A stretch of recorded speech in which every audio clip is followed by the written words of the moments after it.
Assalamualaikum warahmatullahi wabarakatuh.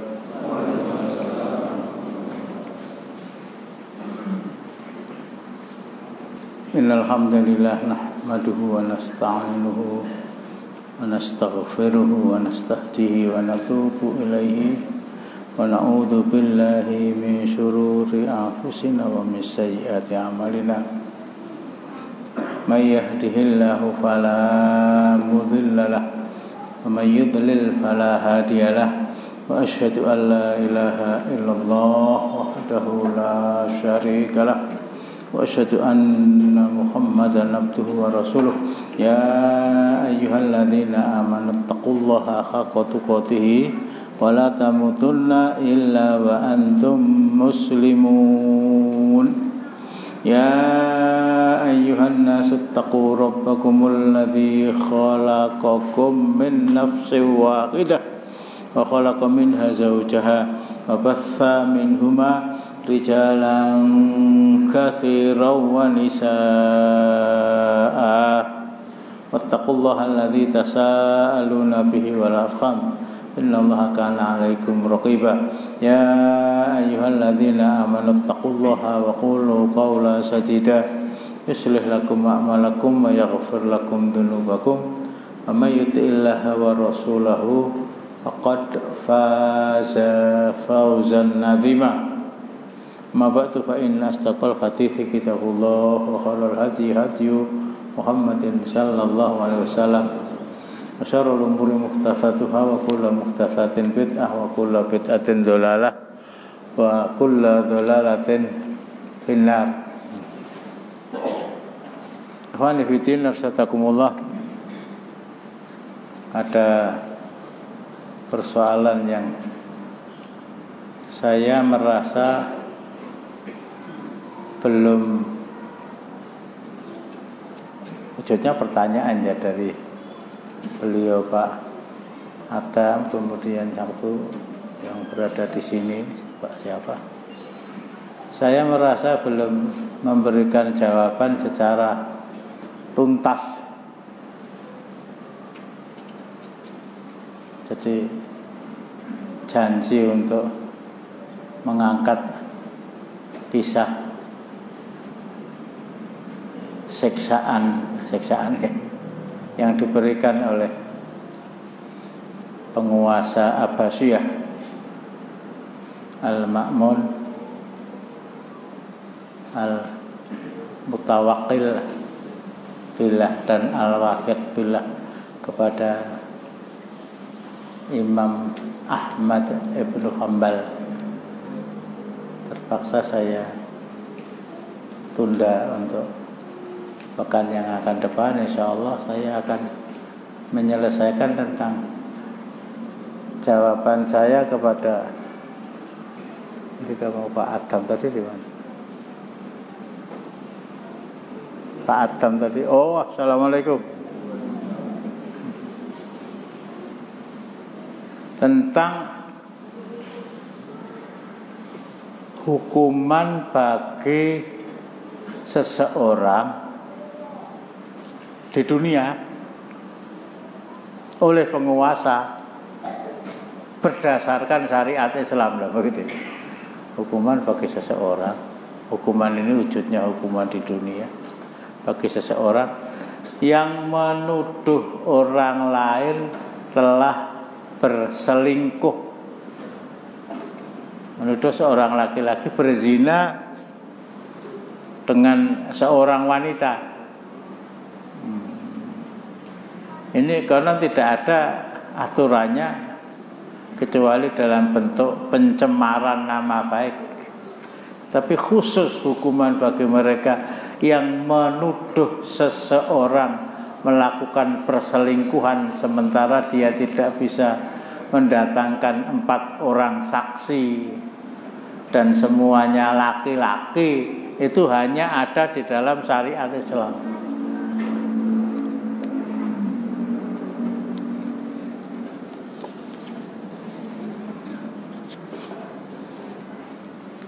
Surat ke-24, surat An-Nur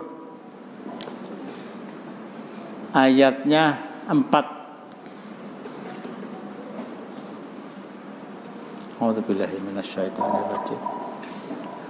Walladzina yarmunal muhsonati thumma lam ya'tu bi arba'ati syuhada'a fajliduhum thamanina jaldatan wa la taqbalu lahum syahadatan abada wa ulaika humul fasiqun. Orang-orang yang menuduh wanita baik-baik, orang yang menuduh wanita baik-baik, artinya seorang muslimah, seorang mukminah, juga berbusana muslimah, tidak pernah bergaul dengan lawan jenis, tidak pernah keluar dari rumah kecuali dalam keadaan perlu untuk melakukan sesuatu yang tidak bisa terwujud kecuali atas perbuatannya. Kemudian orang tadi dituduh oleh orang lain dengan melakukan perbuatan zina. Apa mungkin? Mungkin sekali.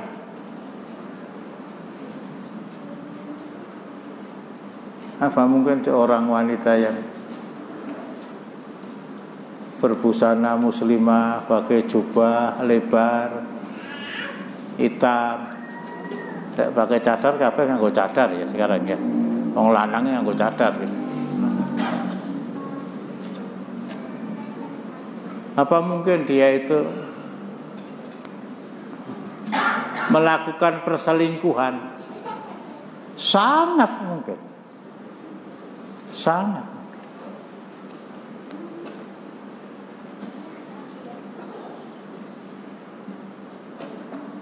Untuk urusan yang satu ini, Rasulullah di dalam hadis sahih yang diriwayatkan oleh Imam Al-Bukhari, Imam At-Tirmidzi, Imam Ahmad, dan Imam Ibnu Majah, ma taraktu ba'di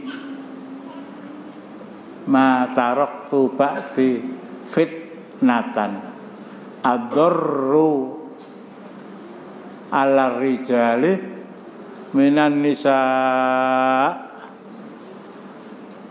Sepeninggalku, sabda Rasulullah, setelah saya wafat, tidak ada fitnah yang menimpa seorang laki-laki, yang menimpa seorang laki-laki meskipun usianya mendekati 80,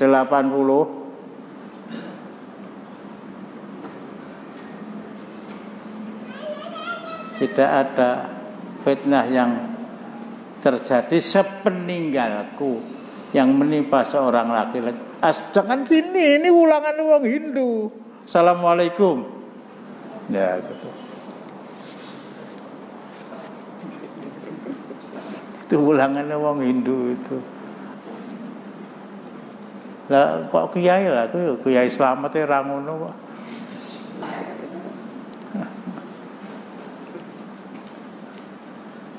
Assalamualaikum lah gitu.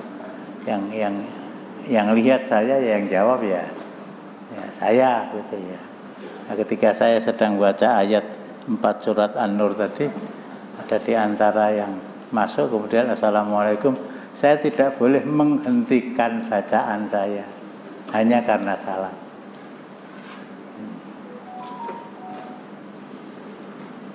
Waalaikumsalam. Termasuk jadi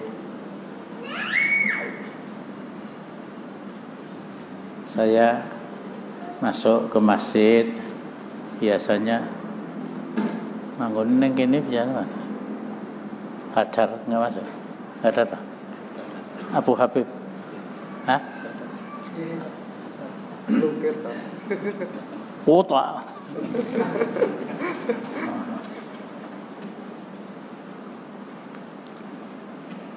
Ini biasanya saya masuk gitu ya. Pak Agus sedang duduk, assalamualaikum. Pak Bu Walid, assalamualaikum. Ini biasanya sedang tilawah lah gitu. Saya nggak berani ganggu.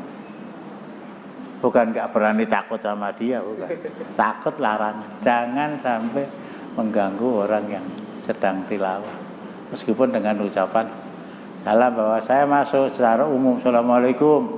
Nah, beliau menjawab secara umum, maksud saya kepada semua jamaah di masjid. Dan beliau menjawab waalaikumsalam, itu hak beliau. Tapi saya tidak boleh mengganggu tilawah beliau.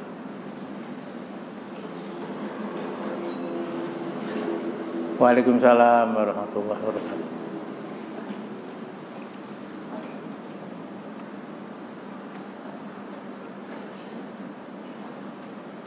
Apa tidak mungkin? Sangat mungkin ya.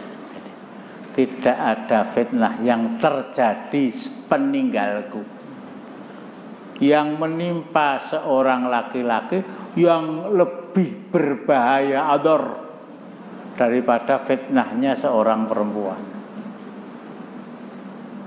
daripada fitnahnya seorang perempuan.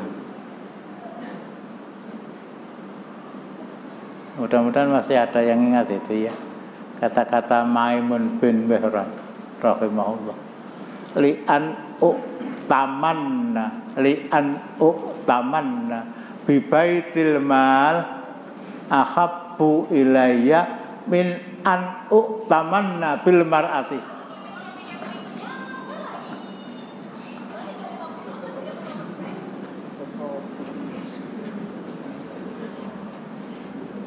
Ini kalau saya artikan dengan bahasa bebas, saya lebih percaya diri,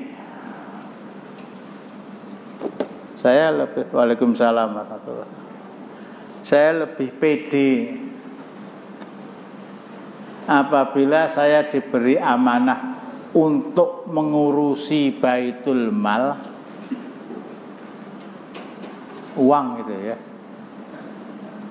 Saya lebih senang diberi amanah untuk mengurusi baitul mal daripada diberi amanah untuk mengurusi wanita. Jadi yang sering saya contohkan, mudah-mudahan masih ingat ya, Pak Manap, saya dengar mau ke Jakarta, insya Allah nanti sudah VCR. Oh, sekarang sudah dicabut kan gitu ta? Nggak usah pakai mau titip ini kerdus Supermi apa ini, jangan dibuka, isinya uang 1, sekian M. Waalaikumsalam. Insya Allah.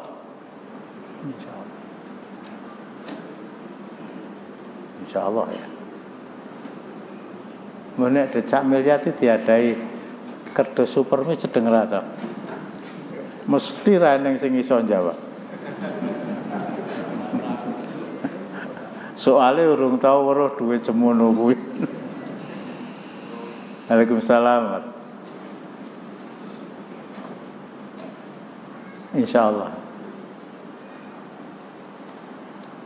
Tapi kalau orang datang kepada saya mau ke Jakarta, waalaikumsalam.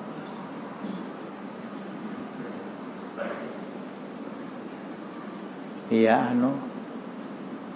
Tuti itu kangen sama budinya. Saya titip tolong ditemani di dalam bis saja, nanti di Terminal Pulau Gadung sana sudah ada yang jemput. Kalau saya menjawab siap, itu namanya Pak Manaf Koceluk.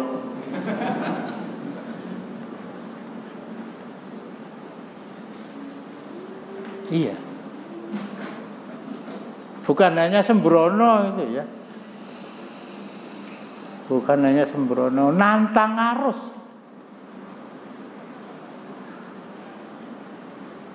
Ya paling tidak yang saya jadikan pegangan kata-kata Sa'id Ibnul Musayyib. Saya menyebut Sa'id Ibnul Musayyib,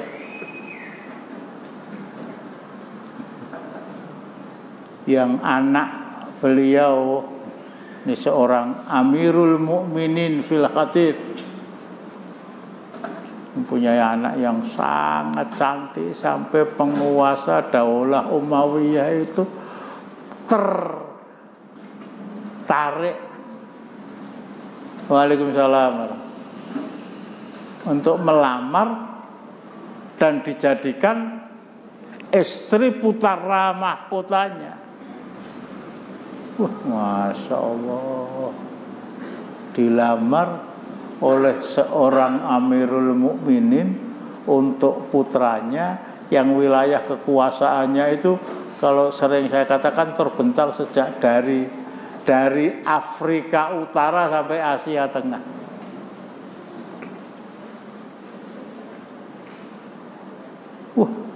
Itu umumnya orang ya, itu sujud syukur itu. Nanti seperempat jam lah baca turu.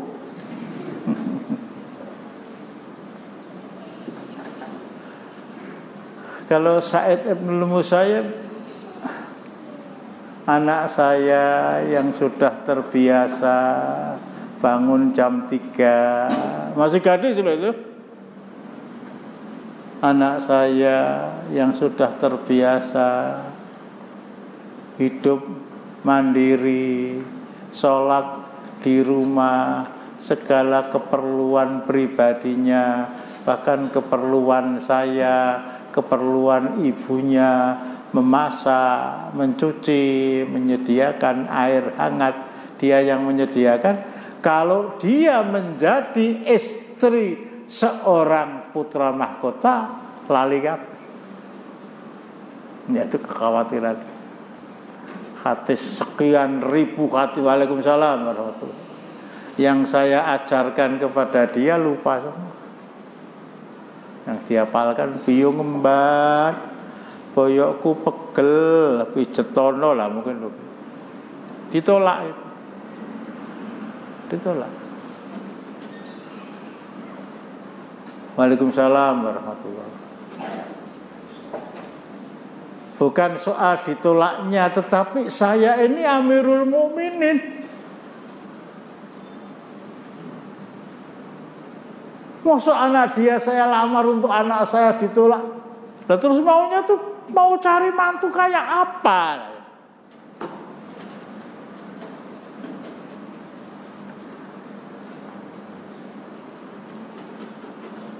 Itu tidak berhenti. Waalaikumsalam. Tidak berhenti sampai di situ. Akhirnya harus dicambuk 100 kali. Akhirnya harus diberi pakaian tipis ketika datang musim dingin. Ini kaitannya dengan harga diri. Saya ini Amirul Mukminin, saya ini ada satu. Tapi justru aku Mas tadi minggu kadon ya, yang ngadakan taklim di Masjid Nabawi, salah seorang di antara murid beliau itu namanya Abu Wadda'ah.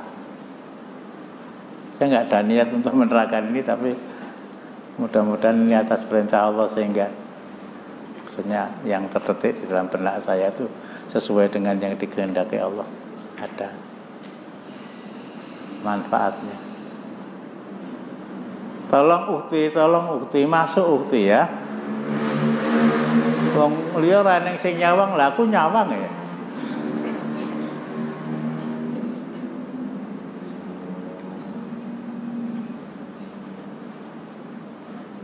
Beberapa kali salah seorang murid beliau yang bernama Abu Wadda'ah itu absen.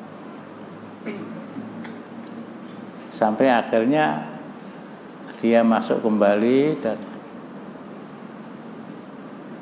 Ditanya, kok beberapa kali nggak datang tempat taklim?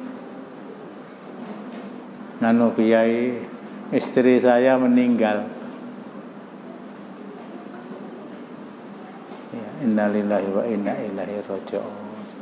Kok saya tidak diberitahu agar paling tidak saya bisa ikut mendoakan, atau bahkan di atas itu saya bisa ikut takziah, mensolatkan dan ikut mengantarkan ke kubur. Ya, teguran itu diterima dengan menundukkan kepala. Dan pertanyaan selanjutnya, ini seorang alim, seorang alim. Jadi kalau Amirul Mukminin itu Umar ibn Khattab, Utsman bin Affan, Ali bin Abi Thalib, Muawiyah bin Abi Sufyan dan seterusnya.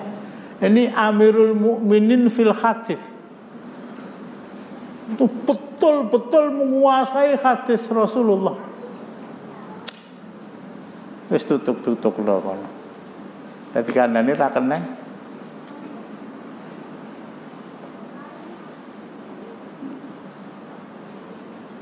Monggo lagi tak terangke kamu mesti ngantuk ya.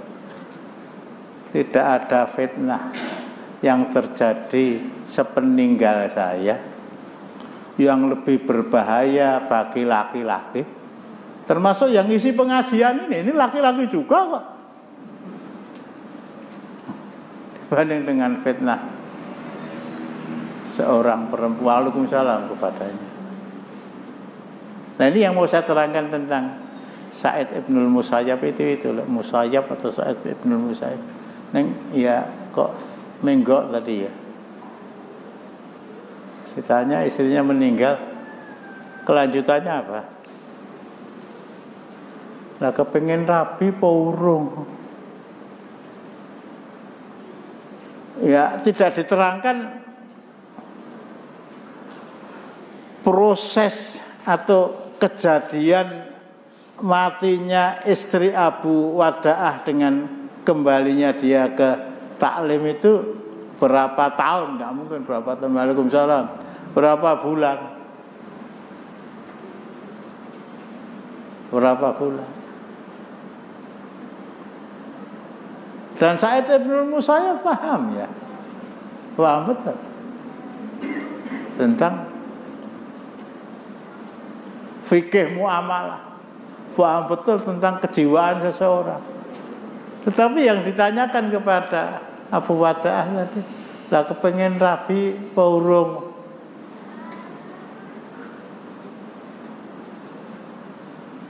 Kiai sing gelem kalih kula niku sinten? Melarat duda sisan. Apa jawab beliau? Saya.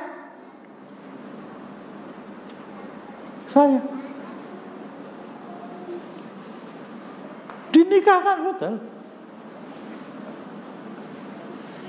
Dilamar anak seorang Amirul Mukminin, ditolak dan dia disiksa dengan siksaan yang berat. Justru malah dia ngunggah-unggahi duda anyar. Dia tidak melihat kedudaan dia. Dia tidak melihat keberadaan dia sebagai seorang anak muda yang baru kehilangan istri, tapi melihat secara lahiriah. Tentu saja Sa'id ibnul Musayyib juga bisa salah. Yang bisa nuntun, Waalaikumsalam, anak saya dalam kehidupan dunia dan akhirat itu ya ini tak endek ya, kira-kira baru 1/4 kelanjutannya. Dan dinikahkan betul. Kata-kata beliau tadi yang saya belum sempat sampaikan. Innalillahi wa inna ilaihi raji'un.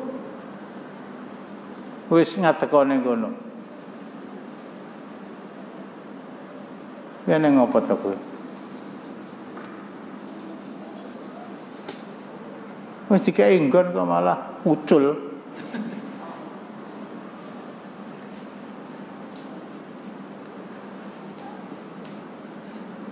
Usia saya itu sudah kepala 8. Pak Rosid dereng ya? Pak Adam belum? Pak Abdurrahim sama saya. Usia saya itu sudah kepala 8. Ma'ruf Amin belum. HBB belum. Usia saya itu sudah kepala 8. Tetapi kalau tidak ingat ayat 30 surat An-Nur, kullil mu'minina yaghuddu min absarihim, katakanlah kepada laki-laki mukmin agar mereka menundukkan pandangan mereka.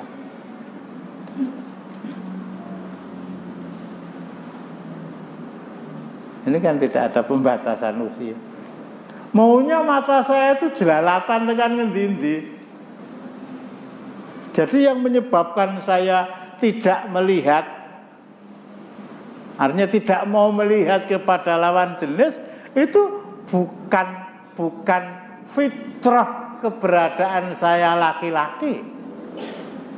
Karena begitu ya kepengen menteleng lah itu. Tapi berhubung ayat 30 surat An-Nur melarang saya untuk melihat kepada lawan jenis, ya akhirnya saya tidak melihat. Itu yang kepala 8 loh. Kepala kamu berapa tahun? Ya 1 kan?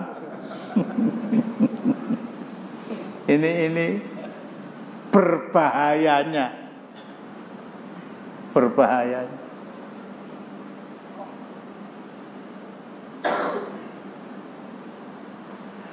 Penggunaan mata yang tidak pas. Ya, penggunaan mata yang tidak pas. Ya kepada, kalau hari ini ya kepada yang bersangkutan langsung, yang tadi undal-undul metu menah. Mbuh, niatnya apa sing cethuk ra entuk. Atau mungkin gambar. Atau mungkin gambar hidup. Bahasa bioskop ketika saya masih kecil itu gambar hidup lah, atau apa saja. Nah, ketika seseorang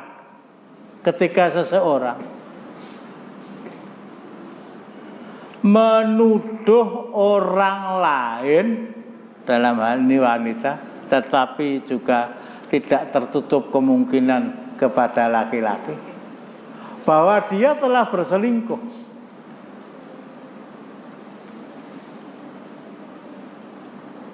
Kata-katanya tidak hanya seperti itu. Kata-katanya tidak seperti itu. Saya pernah ditanya oleh seseorang, Ustadz, saya dapat undangan walimah. Walimahnya Islami, ya maksudnya laki-laki perempuan dipisah. Tapi calon temanten perempuan itu sudah hamil.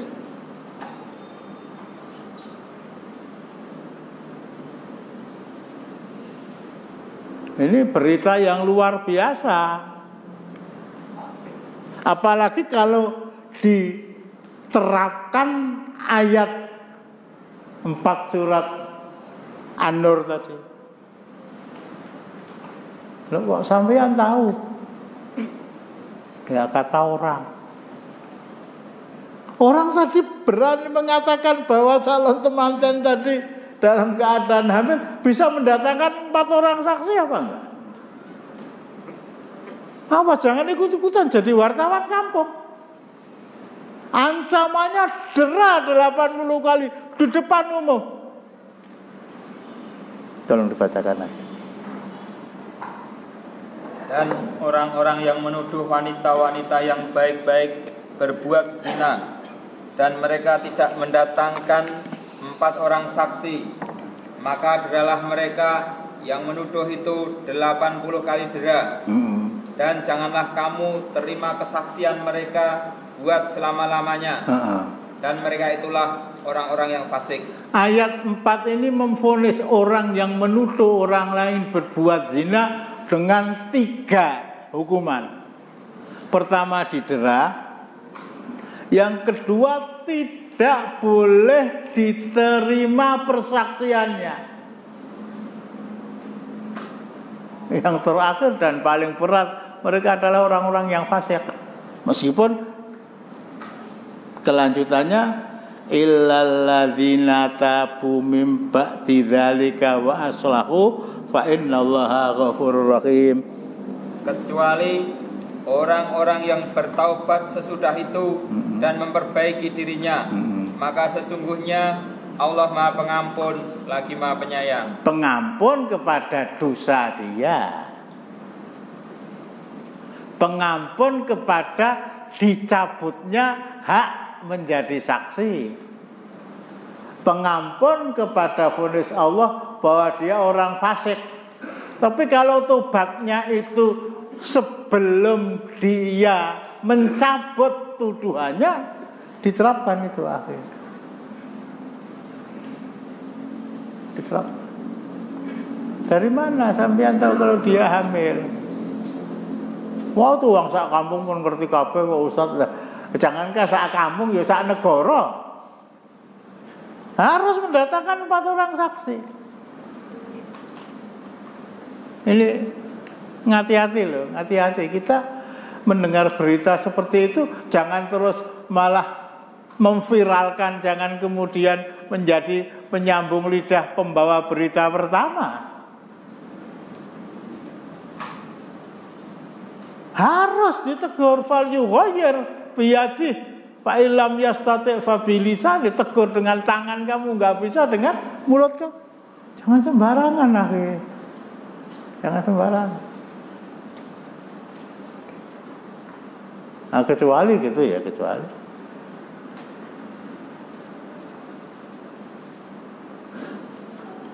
teman saya itu dokter obgyn, spesialis kandungan. Ketika memeriksa dia, ternyata dia sudah hamil. Itu pun kita tidak boleh serta-merta menyiarkan itu. Ke KUA-nya 1 November, walimahnya besok pagi 8 November. Jangan-jangan sudah nikah syar'i 4 bulan yang lalu.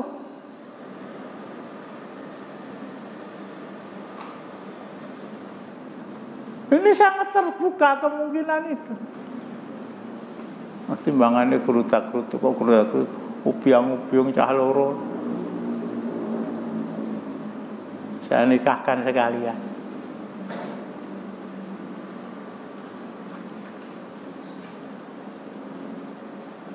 Idza ataukum man tardawnahu dinahu wa khuluquhu wa zawwijuhu fa in lam taf'al takun fitnatun wa fasadun kabir. Kalau datang kepadamu seorang anak muda, wah mandu mantep tenan ini tahu. Yang kamu lihat secara lahiriah, agama dan akhlaknya itu baik, terima, nikahkan. Kalau tidak, hati-hati, akan terjadi fitnah dan kerusakan yang besar. Jadi mestinya ya Menteri Pemberdayaan Perempuan yang kabinet dulu itu merubah diperbolehkannya seorang anak gadis menikah dari usia 15 tahun sampai ke 19 tahun. 19 tahun tak? Itu mestinya ya organisasi-organisasi Islam yang ada itu secara hormat tetapi tegas memprotes keputusan itu. Wah, ini akan banyak perzinaan dan perselingkuhan. Tapi mungkin jawabannya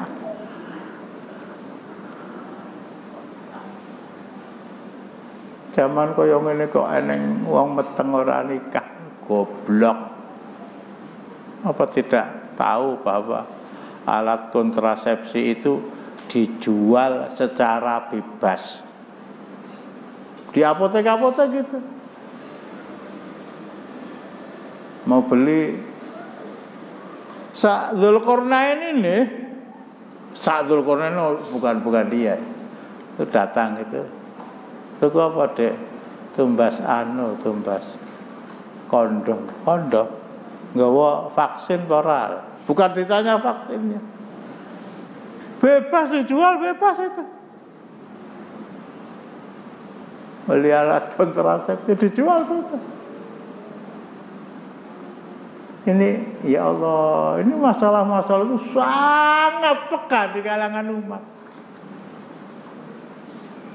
Dan Undang-Undang Nomor 1 Tahun 74 itu sudah tegas mengatakan minimal usia seorang anak gadis bisa dinikahkan itu kalau sudah menginjak usia 15 tahun. Itu pun ketika berusia 12, 13, bahkan 14, orang tuanya takut yang ditutke terus karo bahasa orang Jawa itu ya lanangane lah. Nanti yang WC ditutke. Lah khawatir terjadi ora oh ya Masya Allah ya. Kalau dia mengatakan ora oh. Nabi Yusuf walaqad hammat bihi wa hamma biha laula arra'a. Satu Burhan Al-Rabi. Baca 24 surat Yusuf. Sesungguhnya wanita itu telah bermaksud melakukan perbuatan itu dengan Yusuf. Dan Yusuf pun bermaksud melakukan pula dengan wanita itu. Terus? Andai kata dia tidak melihat tanda dari Rabb-nya, demikianlah agar kami memalingkan daripadanya kemungkaran dan kekejian. Ini Nabi Yusuf dengan Zulaikha atau Zalikha. Walaqad hammat bi wa hamma biha. Si Zulaikha sudah tertarik pada Nabi Yusuf, Nabi Yusuf juga tertarik. Dan tertarik itu tidak terus. Laula arra burhan. Datang peringatan dari Allah, mandat, gerak mandat. Mengapa yang mengingatkan Allah? Ya karena Allah cinta pada Nabi Yusuf.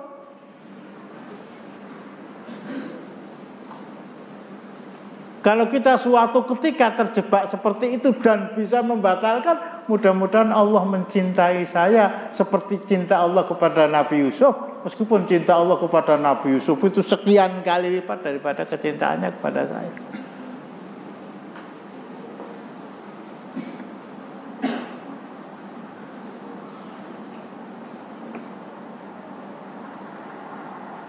Ini kisah 3 orang yang masuk ke dalam gua, kemudian tertutup pintu, nggak bisa keluar. Salah satu di antara mereka itu datang kepada saya, saudara sepupu saya, mau pinjam uang atau minta sesuatu kepada saya untuk kehidupan keluarganya. Mereka sudah sekian hari nggak makan, kaliren kabeh. Nah, saya pasang tarif. Saya akan berikan, tapi kamu harus nuruti karepku.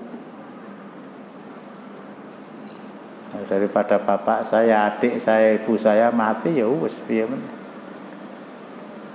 Itu bahkan dalam riwayat itu timba itu sudah akan masuk sumur nengurung lebu loh ya. Mak grek berhenti total. Gerak berhenti total. Dibatalkan betul. Apa itu? Itu hidayah Allah. Karena Allah cinta dia, karena dia berusaha untuk melaksanakan semua perintah dan menjauhi larangan. Sehingga doa dia kepada Allah, ya Allah, kalau perbuatan saya yang membatalkan keinginan kelaki-lakian saya, itu Allah catat sebagai amal soleh, bebaskan kami dari batu yang menutup buah ini.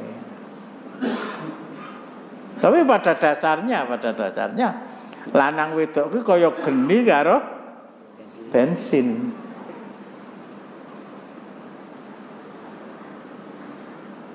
Gandengan kok belum berhubungan secara intim antara keduanya, mungkin nggak ada kesempatan gitu ya. Diawasi bapaknya terus lagi. Mereka tak pedil.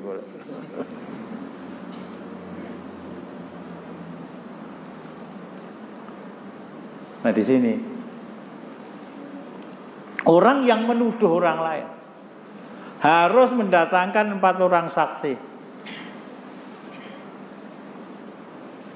Orang nggak boleh berbicara masalah ini dengan melibatkan perkembangan teknologi. Bagaimana kalau di sana ada CCTV? Sisine wong pilek wae. Enggak, yang diinginkan oleh Allah itu 4 orang saksi. Waras kabeh, lanang kabeh. Jaga jarak kabeh. Matanya. Lah nek ngantuk ya ora weruh to ya.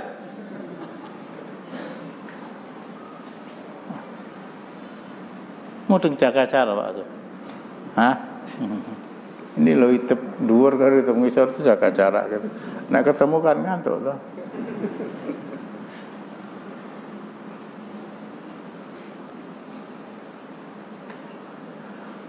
Peristiwa dideranya seorang laki-laki karena menuduh seseorang laki-laki.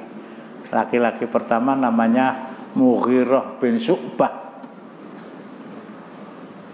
radhiyallahu anhu, sahabat senior yang menghancurkan berhala Lata di Taif itu ya dia. Yang mengusulkan agar Abdullah bin Umar itu diangkat menjadi putra mahkota oleh Umar ibn Khattab itu ya dia.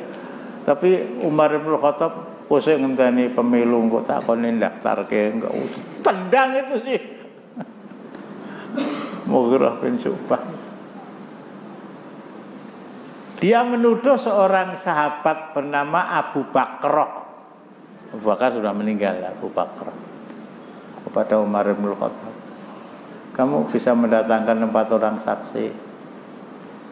Insya Allah siap. Pakai insya Allah ya. Insya Allah didatangkan. 4 orang didatangkan. Kamu yakin? Tanya Umar bin Khattab. Kamu yakin bahwa wanita yang ditiduri oleh Abu Bakrah itu bukan istrinya? Yakin? Siap disumpah? Insya Allah. Bagus. Ayo saksi kedua ditanya, kamu yakin bahwa wanita yang ditiduri oleh Abu Bakrah itu bukan istrinya? Yakin? Siap. Yang ketiga, yang keempat ditanya, kamu yakin bahwa wanita yang ditiduri oleh Abu Bakrah itu bukan istrinya? Dijawab,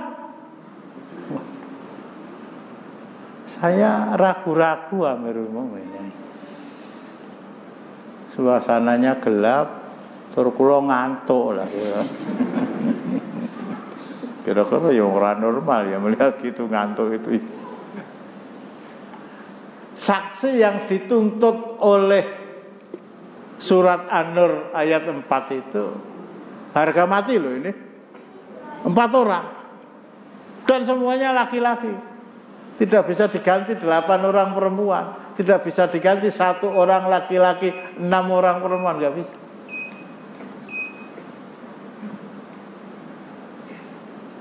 Jadi kalau persaksian laki-laki yang terakhir, saksi yang terakhir itu dianggap separuh karena ragu-ragu, berarti persaksian tadi hanya 3,5, tidak memenuhi persyaratan yang adalah harga mati, yang adalah 4 orang. Didera oleh Umar bin Khattab itu di depan umum.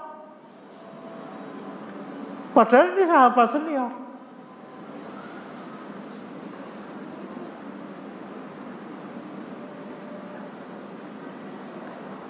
Di sini, jadi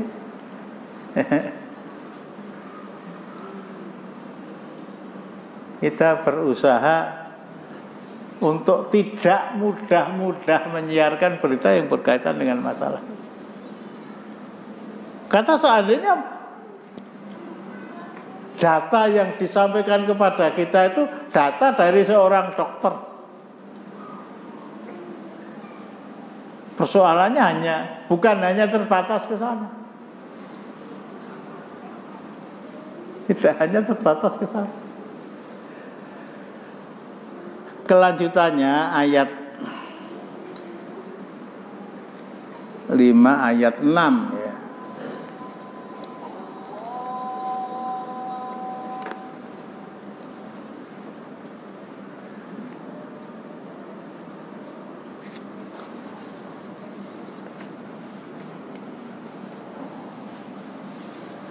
Walladzina yarmuna azwajahum walam yakul lahum syuhada'u illa anfusahum fasyahadatu ahadihim arba'u syahadatin billahi innahu laminas shadiqin. Tolong dibacakan. Dan orang-orang yang menuduh istrinya berzina padahal mereka tidak ada mempunyai saksi-saksi selain diri mereka sendiri, maka persaksian orang itu ialah 4 kali bersumpah dengan nama Allah. Sesungguhnya dia adalah termasuk orang-orang yang benar. Sekali lagi ya. Dan orang-orang yang cukup. Pada. Dan orang-orang yang menuduh berzina, padahal mereka tidak ada mempunyai saksi-saksi selain diri mereka sendiri, maka persaksian orang itu adalah 4 kali bersumpah dengan nama Allah. Sesungguhnya dia adalah termasuk orang-orang yang benar. Sebab turunnya ayat ini berkaitan dengan seorang sahabat bernama Hilal bin Umayyah. Datang kepada Rasulullah.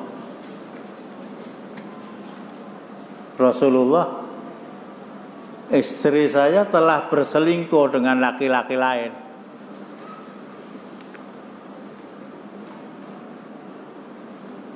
Rasulullah menjawab dengan jawaban singkat. Kamu datangkan 4 orang saksi, atau kamu saya dera 80 kali.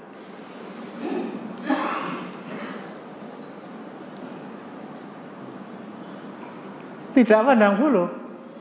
Sebelum ayat 6 itu turun, kamu datangkan 4 orang saksi, atau kamu saya dera 80 kali. Saya benar Rasulullah, saya enggak dusta. Ya tapi aturannya itu, harga matinya itu. Rasulullah, apa yang harus saya katakan ketika saya melihat ada laki-laki tidur di atas perut istri saya?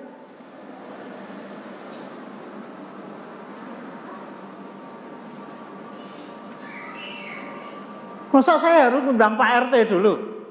Manggo foto Pak RT lah. Ya rampung loh ya. Nah, waktu itu Allah Subhanahu wa taala menurunkan ayat ini. Absir ya Hilal, bergembiralah Hilal. Kamu diberi hak untuk menuduh istri kamu dengan bersumpah atas nama Allah 4 kali. Setelah 4 kali Kalau dalam Minhajul Muslim itu diterangkan begini. Asyhadu billahi laqad ra'aituha tazni au zanat au hadzal waladu awil hamlu laisa li. Kata-katanya bisa diucapkan. Saya bersaksi dengan nama Allah bahwa saya telah melihat istri saya berbuat zina 4 kali. Bisa juga dengan perkataan lain, tidak melihat tapi yakin bahwa istri saya telah berbuat zina. Dari mana keyakinan itu? Bisa jadi gitu ya, di kamarnya ada puntung rokok, gudang garam, mongko aku duduk jarum lah gitu.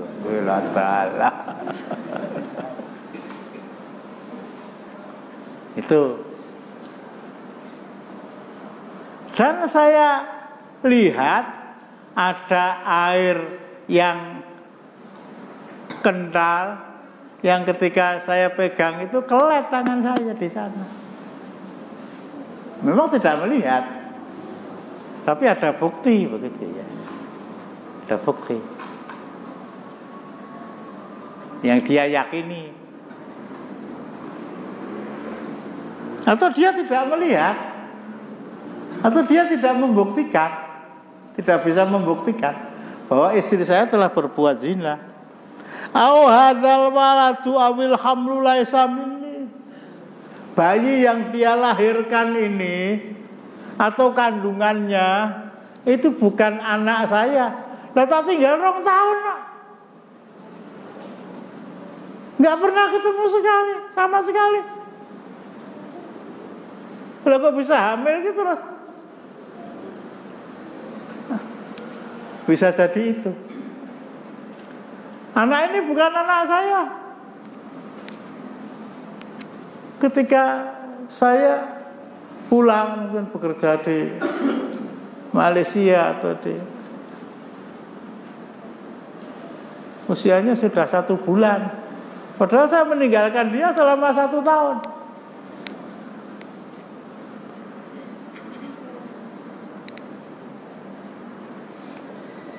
Saya bersaksi atas nama Allah bahwa saya melihat istri saya berbuat zina. Saya bersaksi atas nama Allah bahwa saya melihat bahwa istri saya berbuat zina. Saya bersaksi atas nama Allah bahwa saya melihat istri saya berbuat zina. Atau yang tadi saya bersaksi atas nama Allah bahwa bayi yang dia kandung itu bukan anak saya. 4 kali dan ditutup dengan ucapan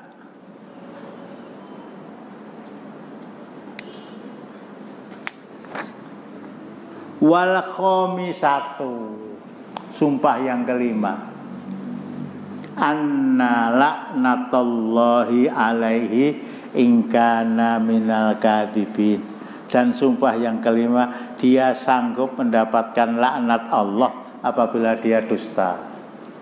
Sumpah 4 kali disambut, dilanjutkan dengan yang kelima. Kepada istri diberi hak yang sama. Saya bersaksi atas nama Allah bahwa suami saya dusta 4 kali. Saya siap mendapat laknat Allah apabila saya berdusta. Ya, bersaksi atas nama Allah bahwa bayi yang saya kandung adalah bibit dia, dan seterusnya, dan seterusnya. Tegang betul itu ya. Tegang betul. Artinya kalau istri tidak bisa mengucapkan sumpah 4 kali dan ditutup dengan sumpah yang kelima siap mendapatkan laknat Allah, hukumannya rajam. Hukumannya rajam. Dan orang-orang barat, orang-orang kafir itu paling gila. Bahasa saya paling gila. dengan hukuman cambuk, dengan hukuman lempar batu, dengan hukuman gantung. Dan itu biasa berlaku di kalangan masyarakat Islam. Kalau di zaman Rasulullah ya cambuk. Kalau tidak cambuk ya lempari batu. Anak yang berusia 10 tahun, umurnya berapa Zulkarnain? Hah? Tidak mau sholat. Itu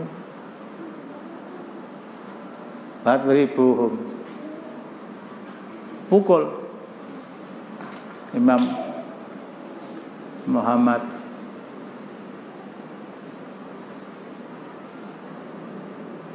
siapa sih? Adzhab itu siapa? Lali-lali. Samsuddin Adzhab. Dalam Islam itu setelah hukuman cambuk, tidak ada kecuali hukuman mati, wujudnya hukuman rajam.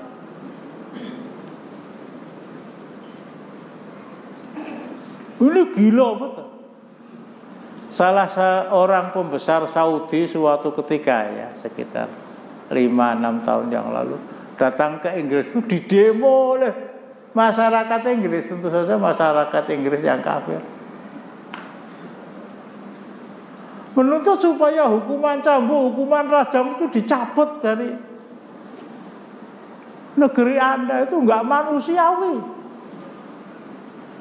Bahkan Pak Kaji, Pak Kiai pun mengatakan hukuman mati itu berarti menentang takdir. Innalillahi wa inna ilaihi raji'un.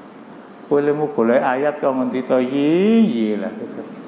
Ya insyaallah itu dalam surat Al-Baqarah ayat 2000 lah. Oh, tak ketak.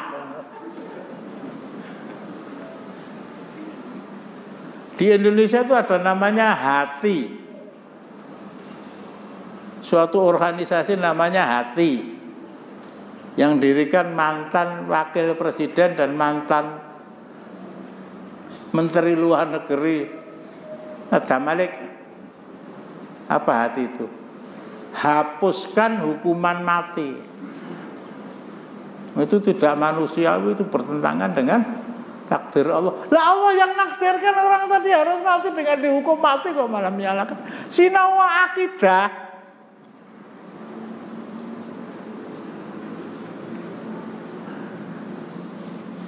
Ide-ide seperti itu, pendapat-pendapat seperti itu lahir dari orang kafir, justru kita menjadi pendukungnya.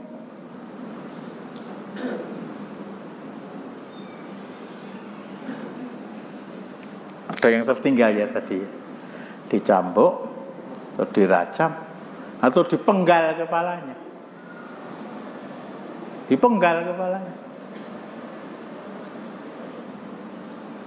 Pak Endratno yang biasanya datang ke sini, hari ini matanya dioperasi dan 5 bulan nggak boleh membaca lah, sehingga sampai sekarang belum datang. Itu cerita kepada saya. Jadi ditunjukkan kepada saya dalam HP-nya, ini loh Ustadz, cara orang memenggal kepala. Orang itu duduk dalam keadaan silo dari belakang, bukan dari ini kangelan kan ya. Dia itu gelundung. Itu konon hukuman yang paling manusiawi, paling kecil, menimbulkan resiko sakit kepada yang bersangkutan. Berbeda ya kalau ada hukuman jaga jarak. Jarak antara kelopak atas dan kelopak bawah. Dihukum dengan setrum itu duduk di kursi, tangan diikat, dikasih tombol gitu. Begitu saklar dipecet 0, 1, 2, 3, 4 detik meninggal. Tapi merasakan sakit betul selama 4 detik itu. Hukuman tembak sama saja. Malah ditunggu ping 10 itu ya. Tunggu ping 10. Jadi regu tembak karena jumlahnya 10 orang. Jadi itu 9. Kok 9 dulu. 10, 9, 8, 7. Sampai kepada 3, 2, 1, 0, fire. Itu selama 10 detik itu deg-degan tenan itu. Tapi kalau dipenggal dari belakang itu orang ngerti kok ya. Orang kon nggawa kaca nek nggawa kaca ketok itu. Nah dari sana aktualitas syariat Islam itu justru orang-orang barat itu yang terkagum-kagum. Iya gur kagum bar kuwi wis terus wis.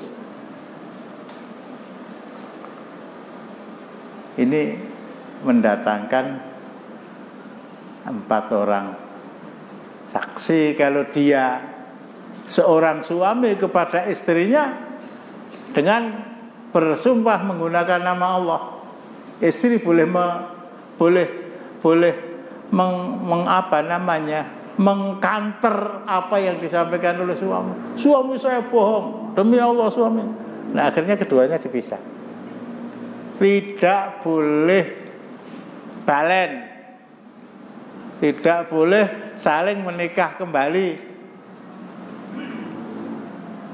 kecuali kalau salah seorang di antara mereka, ya tentu saja suami ya, mencabut ucapannya. Dia dihukum dengan didera 80 kali. Habis itu pemantenan, silakan. Kalau istri mencabut ya otomatis harus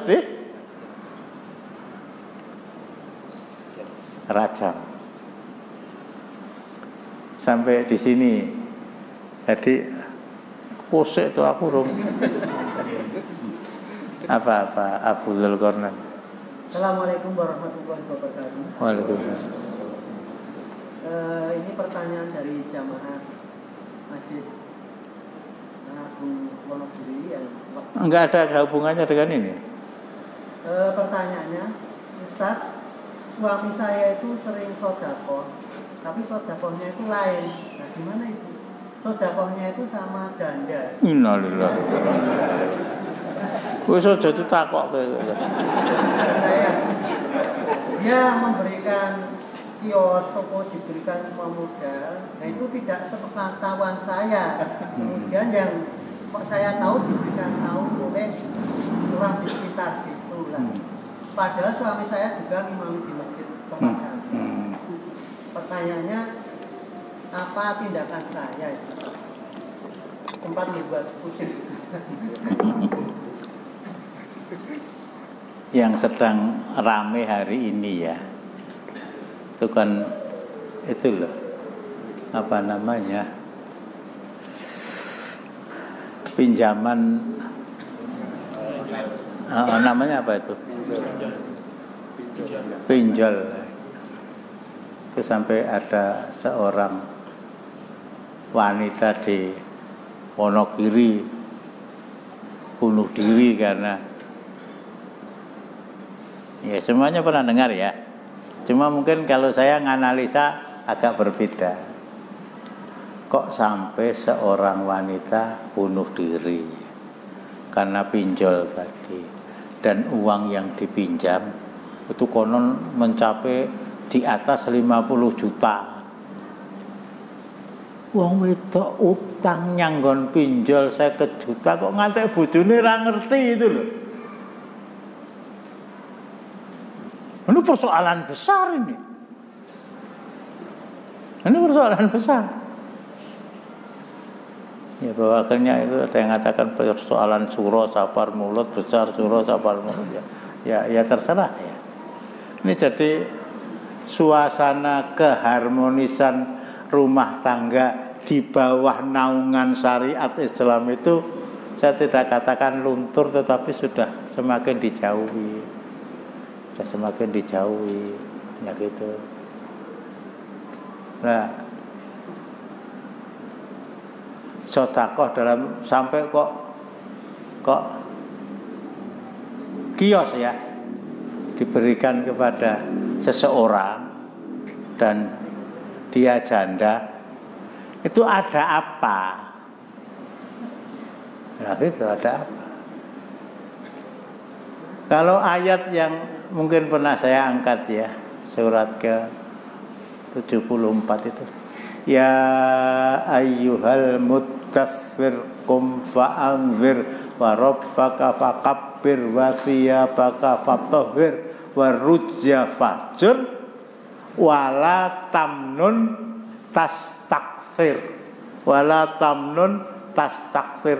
Jangan kamu memberi, ayat 6 ya. Jangan kamu memberi dengan harapan mendapatkan imbalan lebih banyak. Coba dibaca ya. Dan janganlah kamu memberi dengan maksud memperoleh balasan yang lebih banyak. Nyumbang mantenan contohnya ya. Wah, mlebu kotak gambare Bung Karno lah gitu. Dengan harapan sok nek aku mantu kejaba gambare Bung Karno ditambah gambare Imam Bonjol 105.000 lumayan. Itu wala tamnun tastakthir. Contoh yang paling gamblang wala tamnun tastakthir itu wong mancing. Wah, lomo banget tuh wong mancing itu ya. Kali dikai cacing kok. Ceng-ceng galincing wong mancing pakanane cacing lho. Kali dikai cacing lomo banget itu. Tapi harapannya kali ngijoli memberi ikan. Lah yang ditanyakan itu ada apa begitu loh. Ada apa gitu. Ya kita tidak bisa memberi jawaban secara hitam putih. Mbok ya sudahlah apa adanya. Pak mbok salah kiose dikeke. Awakmu kayak nosisan dadi manten lho, aku malah dadi seneng lah. Nah. Loh, malah ini penterjemah.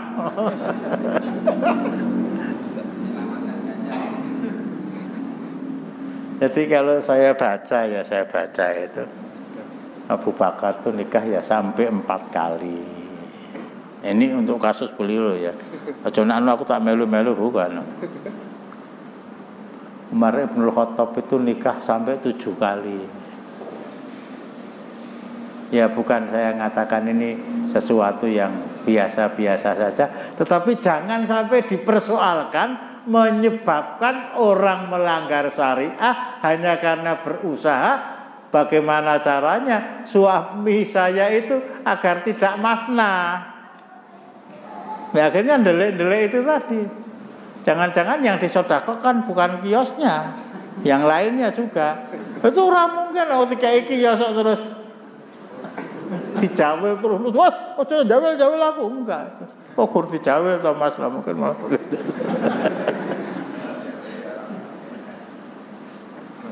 Satu lagi mungkin. Iya. Dadi manten dong. Umpun nggih. Berkaitan dengan saksi tadi yang 4 saksi tadi kan, yang satu kan tadi yang disebutkan tadi kecampuran. Jadi apakah saksi itu harus sepakatan dulu nanti kamu kalau mau ya udah ketika jadi ngajuin atau orang asing yang tiba-tiba dikumpulkan atau seperti apa? Kemudian yang kedua yang boleh melakukan sumpah tadi saat ketika melihat itu hanya suaminya atau orang lain boleh sumpah 4 kali. Ya kalau kesepakatan itu namanya rekayasa. Ini spontanitas. Abu Bakroh itu punya istri yang menuduh bukan istrinya, tetapi dia punya sahabat bernama Mughirah bin Syu'bah dan itu orang lain. Mengapa dia berani menyampaikan kepada Umar bin Khattab? Semata-mata ingin supaya, karena kita husnudzon kepada Mughirah bin Syu'bah, semata-mata ingin agar syariat Islam itu betul-betul tegak. Dia melapor, loh, kamu melihat, iya, ya orang jarak ya. Ada saksinya, ada 4 orang bisa 4. Tapi akhirnya yang terakhir itu tadi. Terjawab ya. Cukup.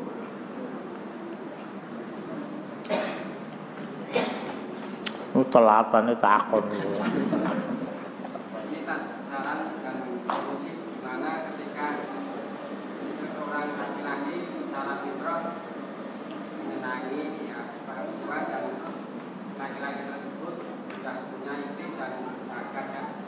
Caranya jauh dari suami istri. Di mana orang laki-laki tersebut untuk caranya apakah nikah lagi atau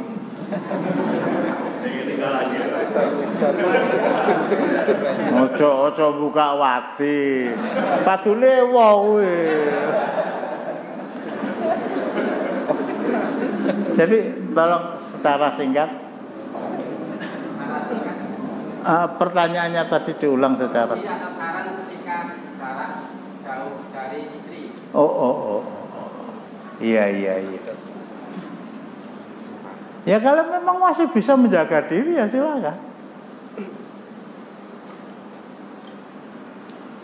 Mereka yang bekerja di Malaysia setengah tahun sekali pulang, mereka yang belajar di Saudi bahkan 3 tahun nggak pulang dan punya istri dan bisa menjaga. Kalau bisa menjaga ya silakan. Kalau bisa menjaga ya, kalau nggak bisa menjaga, mosok nggak tak takon kaya ngono. Itu wong lanang bodoh itu ya.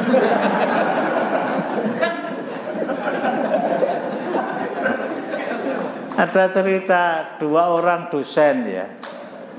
Yang satu dosen di Gajah Mada. Saya lupa laki-laki apa istrinya. Istrinya jadi dosen di Universitas Lampung ya. Nah, padahal waktu itu pesawat juga sangat mahal, kesempatan untuk bertemu juga. Nah, akhirnya kedua-duanya mengajukan ke Kementerian Pendidikan dan Riset dan Teknologi dan seterusnya itu dulu ya. Kalau yang mengajukan lamaran saya, kata si suami, jangan-jangan tidak diterima. Kalau yang mengajukan lamaran kamu, jangan-jangan tidak diterima. Kita sama-sama mengajukan lamaran lah. Mudah-mudahan salah satu di antara lamaran kita untuk bisa dibawa, untuk bisa diberi kesempatan pulang ke Lampung atau pulang ke Jogja itu diterima. Akhirnya bikin lamaran. Masya Allah, kedua-duanya diterima. Yang di Jogja dipindah ke Lampung, yang di Lampung dipindah ke salah.